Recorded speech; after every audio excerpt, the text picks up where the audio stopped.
take us too seriously. I must admit I was relieved, cause I never wanna play happy families with you, but I like having you around. Fully aware this is a flash in the pan, but we can still have fun for now.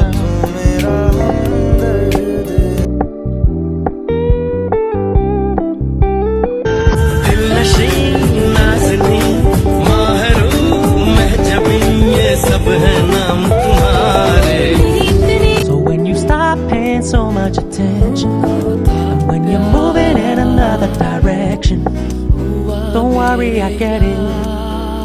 I meant what I said when I said it, lady. I never wanna look at a house in the garden. I never wanna lock you down. I know you're not mine, it's just my turn, but we can still have fun now. No, I never wanna play happy families with you, but I like having you around.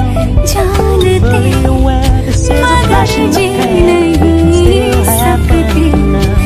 Yeah, we can still have fun now. Oh, we can still have fun now.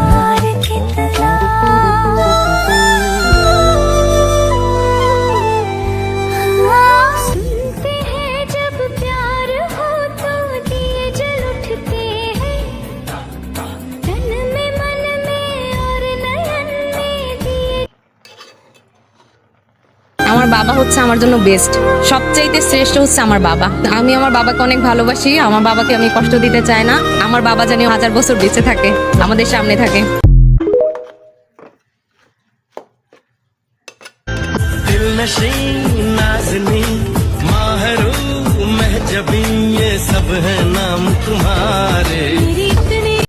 तुम्हारे शहर का मौसम बड़ा सुहाना लगे, मैं एक शाम।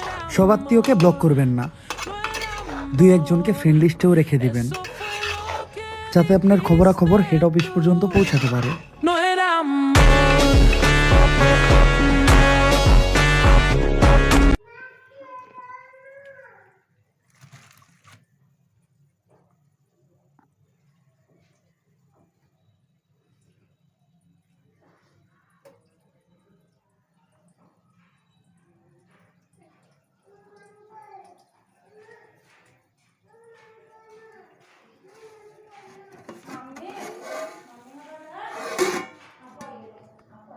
আছেন সবাই।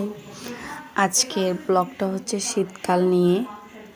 তো শীতকালের অন্যতম খাবার দাবার যেমন ভাপা পিঠা, চিতল পিঠা, তারপরে হচ্ছে যে পাউরুটি দিয়ে ডিম, এগুলো তো সবার নাস্তার মধ্যে সকালবেলা বিকালবেলা থাকে। তো আজকে আমি বানাবো ভাপা পিঠা, চিতল পিঠা। এটা বানানোর জন্য কিছু টিপস অ্যাপ্লাই করতে হবে আপনাদেরকে। দেখেন পিঠাটা দেখতে কি সুন্দর হয়েছে, মাশাআল্লাহ। তারপর আমরা গিয়েছি ছাদের উপরে ঘুরতে একটু, তারপরে মুখে দিয়ে তুমি আমার আসমানের চাঁদ, দেহের ভেতর তুমি যে প্রাণ, তুমি আমার আসমানের চাঁদ, দেহের ভেতর তুমি যে প্রাণ, প্রাণ ছাড়া কি দেহ বাঁচে রে। অনেক মজা হয়েছে।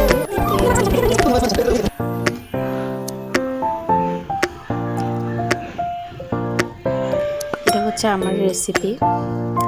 তারপর আমরা ছাদের ভিউ এনজয় করে সানসেট পয়েন্টে গিয়েছিলাম। এটা আমার কাজিন, ওর একটু শখ হচ্ছে একটু ফিল নেওয়া, ও ফিল নিচ্ছিল আর বলতেছিল একটা ভিডিও করার জন্য। এই তো আমাদের ছাদের ভিউ।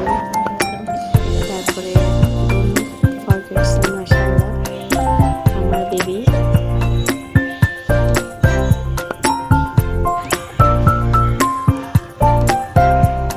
এই যে কি সুন্দর শান্তি, যেন হারিয়ে যায়। তারপর পাটিসাপটা পিঠা, বিকালের নাস্তা। পিঠাগুলো আমার বোন বানিয়েছিল।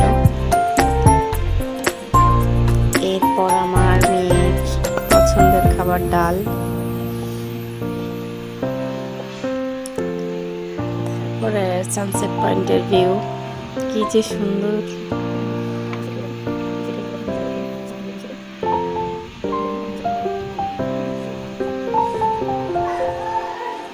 তারপর ভাপা পিঠার রেসিপি, আমি চালগুলাকে প্রথমে শুকনা চালের গুঁড়া নিয়েছি, যেটা দোকানে বিক্রি করা হয়।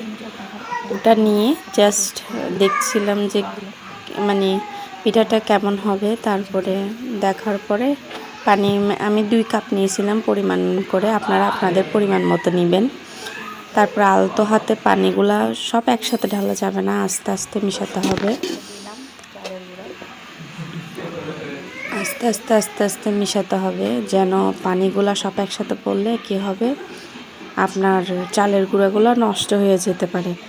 যার কারণে আস্তে আস্তে করে আলতো হাতে মেশাতে হবে।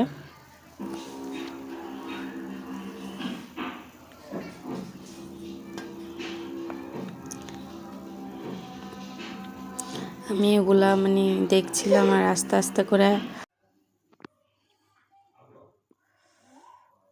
গরম গরম পিঠা।